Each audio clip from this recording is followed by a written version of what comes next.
नमस्कार, मैं कुसुम। आप देख रहे हैं खबर हरपन न्यूज। आइए रुक करते हैं आज की कुछ खास सुर्खियों की ओर। ग्वालियर में अखिल भारतीय जनवादी महिला समिति की जिला अध्यक्ष रीना साखे ने बताया है कि दुनिया भर में फैल रही महामारी के कारण पिछले 2 साल बेहद तकलीफ भरे रहे हैं, जिससे जिंदगी बहुत अस्त व्यस्त रही। महामारी के दौरान लोग न सिर्फ घरों में बंद रहने को मजबूर हुए, बल्कि हमारे द्वारा चुनी हुई सरकार ने अनेक जन विरोधी कानून पारित किए हैं, जिससे मजदूरों के सामने मजदूरी का संकट, बच्चों की शिक्षा प्रभावित हुई, युवाओं के सामने रोजगार का संकट उत्पन्न हुआ, घरेलू हिंसा की घटनाएं बढ़ी, जनता को स्वास्थ्य संकट से गुजरना पड़ा। इसके अलावा सरकार ने कृषि कानून पारित किए, जिसके विरोध में लगभग 10 महीने से किसान आंदोलनरत रहे हैं। इस कानून के पारित हो जाने से न सिर्फ किसानों को बल्कि हम गृहिणियों के जीवन पर भी बहुत प्रभाव पड़ेगा।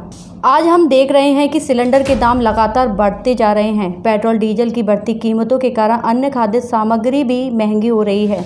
एक तरफ बढ़ती महंगाई और दूसरी तरफ लोगों से चिंता रोजगार ने लोगों के जीवन को संकट में डाल दिया है। इसलिए हम महिलाएं भी कृषि कानूनों का विरोध कर रहे हैं। किसान संगठनों की 5 सितंबर को मुजफ्फरनगर में हुई विशाल रैली के बाद निर्णय लिया गया है कि 27 सितंबर को भारत बंद किया जाएगा, जिसका वे समर्थन करती हैं।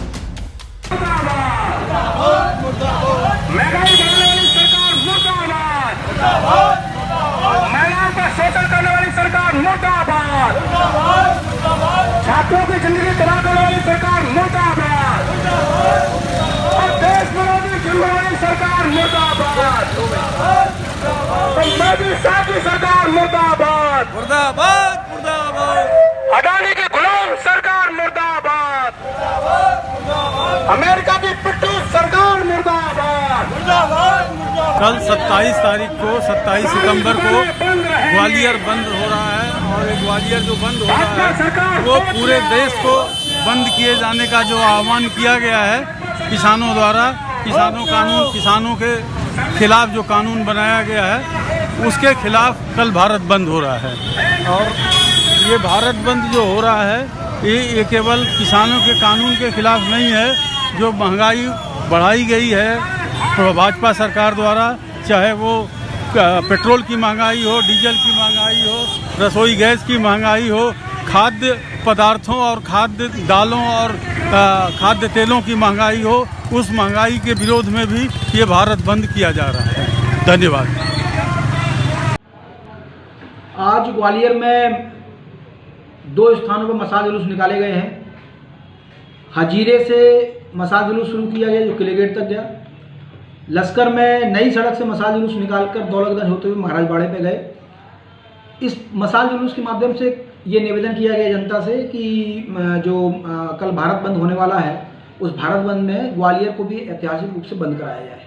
हमारी मांग ये है कि जो तीनों कृषि कानून हैं उन्हें निरस्त किया जाए, बिजली कानून 2020 को ख़त्म किया जाए, श्रम कानून में जो परिवर्तन किया जा रहा है उसे रोका जाए, जो निजीकरण किया जा रहा है पब्लिक सेक्टर का, बैंक, रेलवे, बीमा, सब कुछ बेचने की जो कोशिश हो रही है उस पर रोक लगाई जाए। और सबसे खास बात ये जो महंगाई है इस महंगाई पर रोक लगाई जाए। डीजल, पेट्रोल, रसोई गैस से लेकर खाने पीने की चीज़ें, सरसों के तेल से लेकर तमाम चीज़ें ये सब महंगी हो रही हैं। एक तरफ बड़े पैमाने पर नौकरियां खत्म हो रही हैं और इस महंगाई में जनता कैसे गुजारा करेगी, ये तमाम मुद्दे हैं। इसके साथ साथ हम ये कहना चाहते हैं कल सुबह से ही 6 बजे से जत्थे शांतिपूर्ण तरीके से शहर को बंद कराने के लिए निवेदन करने के लिए निकलेंगे। किसान भी अपना जो उनका प्रतीक है ट्रैक्टर को लेके यहाँ पर आएंगे और शांतिपूर्ण तरीके से ग्वालियर को बंद कराएंगे। हम आपके माध्यम से शहर की जनता से अपील करना चाहते हैं कि अन्नदाता की बात है और अन्नदाता संकट में है, उसका साथ दीजिए। अगर अन्नदाता जीतता है तो इन तमाम सारी चीज़ों पर रोक लगेगी। श्रम कानूनों पर भी परिवर्तन हो रहा है उस पर भी रोक लगेगी, महंगाई पर भी रोक लगेगी, पब्लिक सेक्टर भी बिकने से रुकेंगे और कृषि कानून बचेगा तो देश बचेगा। यही अपील करते हुए हम निवेदन करना चाहते हैं कि कल भारत बंद में